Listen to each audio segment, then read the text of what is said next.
Alright, today I'm going to be showing you how the fuel lines are routed on the Polaris ATV. We've got a fuel pump on this model that sits right on the left-hand side of the frame. This would be underneath of the fender there. A little bit harder to get to when that front fender is on. You've also got the fuel tank cover here that we've obviously pulled off so I can show you this video.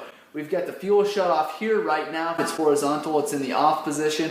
We actually unscrew this Phillips screw that's in the center so I could pull this knob off of here so I can show you how those lines are routed.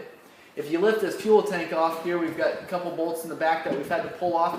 Your fuel shut off is not directly attached to your fuel tank. So we're able just to lift this fuel tank up, and we've got about 8" of hose here that we can move this fuel tank around. If we're wanting to clean the carburetor, this is a good way of doing it. Just lift that fuel tank up and you can get to that carburetor that way. And I will show you how to clean that carburetor in a separate video. But on this model, we've got your fuel lines that come down here. The one in the back, which is kind of on the right-hand side if you're sitting on the four-wheeler, is going to run to this front side of this fuel tap. Now, the back side is going to run right to here.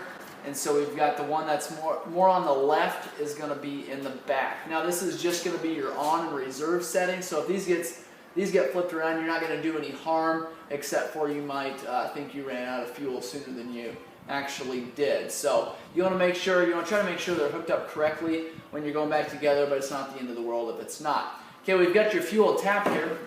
Let me go ahead and set this fuel tank back down. You got your fuel tap. Both fuel can go in either of these lines here, and it actually goes out this line here. So the top line on your fuel pump here is fuel coming from your fuel tap, going through this line here, going through your fuel pump here, and it actually goes out this center line and goes to your carburetor. So make sure that this line right here, right in the center, goes directly to your carburetor on the left-hand side of your carburetor. Okay, this would be fuel running into your carburetor to burn. Okay, you've got a fuel filter on this model. I would suggest putting a fuel filter on if you don't have them and changing those periodically. Your other line here is going to go to the other side, to be the right side of your carburetor, and that's going to act more of a suction line. Fuel shouldn't be running through this line.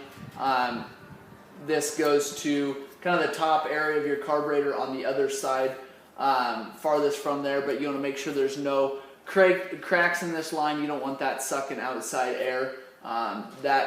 This line is partially how that fuel is controlled going into that motor. So this line here, again, the center of this goes directly to your carburetor for fuel that burns. So make sure that line is in great condition, or you're going to have some fuel leaking,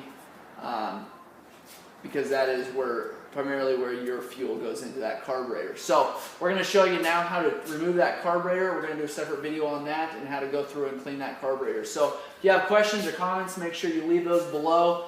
If you want me to do a video on anything else, make sure you let me know that in the comments below.